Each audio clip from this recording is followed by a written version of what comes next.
तो चलिए स्टार्ट करते हैं आज के हमारे नए अकाउंटिंग स्टैंडर्ड 24 डिसकंटिन्यूइंग ऑपरेशंस के साथ।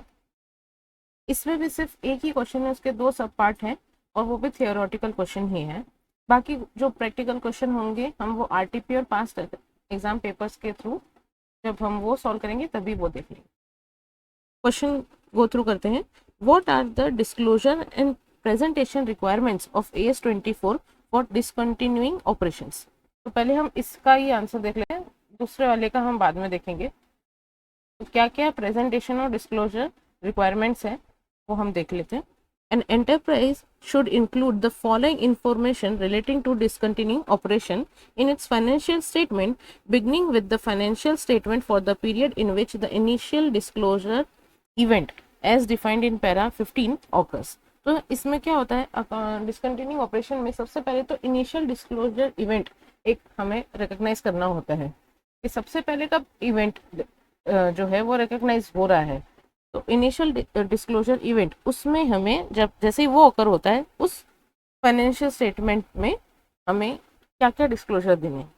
सबसे पहले तो हमें डिस्क्रिप्शन देना है डिसकंटिन्यूइंग ऑपरेशन का, फिर उसका बिजनेस और जोग्राफिकल सेगमेंट क्या क्या है as per AS17 segment reporting का वो बताना है। उसके बाद में डेट और नेचर बताना है इनिशियल डिस्क्लोजर इवेंट का, फिर बताना है डेट या फिर period in which the discontinuance is expected to be completed if known और डिटरमिनेबल। तो जब से वो स्टार्ट हुआ और उसकी नेचर और फिर उस पूरे का उसका ड्यूरेशन कितना होगा, कब तक वो जो पूरी प्रोसेस है वो कंप्लीट हो सकती है। अगर वो डिटरमिनेबल है तो वो बताना है। फिर हमें कैरिंग अमाउंट बताने हैं as of the balance sheet date of the total assets to be disposed और total liabilities to be settled.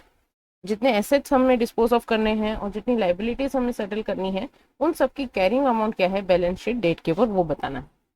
फिर बताना है the amount of revenue and expenses in respect of ordinary activities attributable to the discontinuing operation during the current financial reporting period। तो उसके revenue और expenditure भी बताने पूरे रिपोर्टिंग पीरियड के डिसकंटिन्यूइंग ऑपरेशन से क्या क्या है। फिर उसका प्री टैक्स प्रॉफिट और लॉस बताना है from ordinary activities attributable to discontinuing operation during the current financial reporting period and income tax expense related debt. तो प्री टैक्स प्रॉफिट और लॉस कितना है और फिर उसके बाद इनकम टैक्स एक्सपेंस कितना है वो बताना है। फिर लास्टली बताना है amount of the net cash flows attributable to the operating investing and financing activities of the discontinuing operation. यानी कि ये तो हमारा हो गया CFS, यानी कि यहाँ पे हो गया, इसका मतलब हो गया CFS का मतलब यहाँ पे है कैश फ्लो स्टेटमेंट। तो कैश फ्लो स्टेटमेंट के हिसाब से हमें ऑपरेटिंग इन्वेस्टिंग और फाइनेंसिंग एक्टिविटीज में क्या क्या हो रहा है वो सारी बातें बतानी है। तो एक बार सबसे पहले हम सारे पॉइंट फिर से एक बार गो थ्रू कर लेते हैं। सबसे पहला पॉइंट है हमें बताना है कि डिस्क्रिप्शन क्या होगा। डिस्क्रिप्शन बताना है हमें उन डिसकंटिन्यूइंग ऑपरेशन का। तो सबसे पहले पार्ट में आ गया डिस्क्रिप्शन ऑफ कंटिन्यूइंग ऑपरेशन, उसके बाद बिजनेस और ज्योग्राफिकल सेगमेंट कितना क्या क्या है वो बताना है, डेट और नेचर बताना है इनिशियल डिस्क्लोजर इवेंट का, फिर डेट और पीरियड बताना है कब तक वो कंप्लीट हो पाएगा अगर डिटर्मिनेबल है तो, कैरिंग अमाउंट बताना है बैलेंस शीट आइटम में हमें क्या बताना है टोटल एसेट्स और टोटल लाइबिलिटीज की कैरिंग अमाउंट बतानी है। P&L में हमें बताना है कि रेवेन्यू और एक्सपेंडिचर कितना हुआ, उसके बाद प्री टैक्स प्रॉफिट और लॉस कितना हुआ और साथ ही साथ टैक्स इनकम टैक्स एक्सपेंस कितना है, और लास्टली में बताना है कि नेट कैश फ्लो एट्रीब्यूटेबल कितने हैं for the operating investing and financing activities. अब हम इसका सेकेंड पार्ट देख लेते हैं। वो क्या है, give 4 example of activities that do not necessarily satisfy criteria of paragraph 3 of AS24 but that might do so in combination with other circumstances। फिर अब हमें इस क्वेश्चन में क्या पूछा गया है कि हमें 4 ऐसे सर्कमस्टेंसेज या एक्टिविटीज बतानी है जो कि नेसेसरीली सेटिस्फाई तो नहीं करती क्राइटेरिया पैराग्राफ 3 का, लेकिन अकेली तो नहीं करती, इंडिविजुअल बेसिस पे तो नहीं करती, लेकिन in combination with other circumstances वो जो क्राइटेरिया है वो उसका फुलफिल कर सकती है।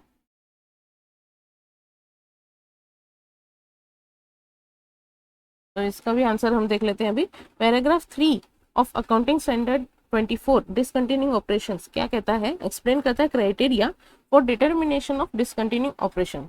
तो कैसे हम डिटरमाइन करेंगे कि ये पर्टिकुलर जो ऑपरेशन हो रहा है वो डिसकंटिन्यूइंग ऑपरेशन है या नहीं, ये हम कैसे डिटरमाइन करेंगे, उसकी क्राइटेरिया होनी चाहिए और वो क्राइटेरिया हमें पैराग्राफ 3 में लिखी गई है।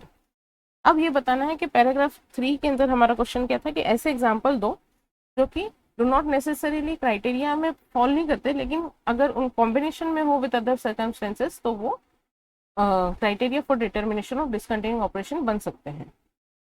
तो वो क्या करते हैं, क्या क्या इंक्लूड करते हैं उसमें, ग्रेजुअल या फिर evolutionary phasing out of a product line या फिर क्लास ऑफ सर्विसेज। तो क्या हो रहा है, ग्रेजुअल या फिर इवोल्यूशनरी फेजिंग आउट, धीरे धीरे एक पैटर्न में उसका प्रोडक्ट लाइन का या फिर एक पर्टिकुलर क्लास ऑफ सर्विस का, उसको हम धीरे धीरे फेज आउट कर रहे हैं, उसको निकाल रहे हैं, बंद कर रहे हैं। Discontinuing even if relatively abruptly several products with in an ongoing line of business, चाहे अचानक से ही बिना कुछ सोचे समझे एब्रप्टली अगर डिसकंटिन्यू हुआ है तो वो भी एक बार कंसिडर किया जा सकता है। शिफ्टिंग ऑफ सम प्रोडक्शन या फिर marketing activities for a particular line of business from one location to another, जब हम शिफ्ट करते हैं प्रोडक्शन या फिर मार्केटिंग एक्टिविटीज सिर्फ एक पर्टिकुलर लाइन ऑफ बिजनेस का from one place to another वो। और लास्टली पॉइंट आता है closing of facility to achieve productivity improvements और अदर कॉस्ट सेविंग, कि हम कोई भी एक काम जो हम कर रहे थे उसको हम क्लोज कर रहे हैं, कि समझ लिए कि हमने कुछ आउटसोर्स कर दिया या कुछ ऐसे काम कर दिया ताकि हम क्या करें, हम अपनी प्रोडक्टिविटी को इम्प्रूव कर सकें, या हमारा जो अदर कॉस्ट है एडमिनिस्ट्रेशन वर्क किसी और को दे दिया तो उस हिसाब से जो हमारी अदर कॉस्ट है वो सेव हो रही है। इस हिसाब से अगर हम कोई टास्क करते हैं तो उसको भी, ये कुछ एग्जांपल्स हो गए जो कि डू नॉट नेसेसरीली सेटिस्फाई करते हैं क्राइटेरिया, लेकिन might do so in combination with other circumstances. क्या क्या पॉइंट है उसमें, सबसे पहला है ग्रेजुअल या इवोल्यूशनरी फेजिंग आउट, फिर डिसकंटिन्यूइंग एब्रप्टली, फिर शिफ्टिंग ऑफ सम प्रोडक्शन या activities from one location to another, और लास्ट है closing of a facility to achieve productivity या फिर cost saving. An example in relation to consolidated financial statement is selling subsidiary whose activities are similar to those of parent या फिर other subsidiaries। तो क्या कर रहे हैं हम, सेल ऑफ कर रहे हैं, सेम टू सेम है, जिसका पेरेंट और उसका एक ही एक्टिविटी है, सिमिलर एक्टिविटी है, तो उसमें से उनको कंसोलिडेटेड फाइनेंशियल स्टेटमेंट के हिसाब से बोले तो ये भी एक एग्जाम्पल का बन सकता है। और इस तरह से हमारा AS 24 यहाँ पे खत्म होता है PM के अकॉर्डिंग। Thank you.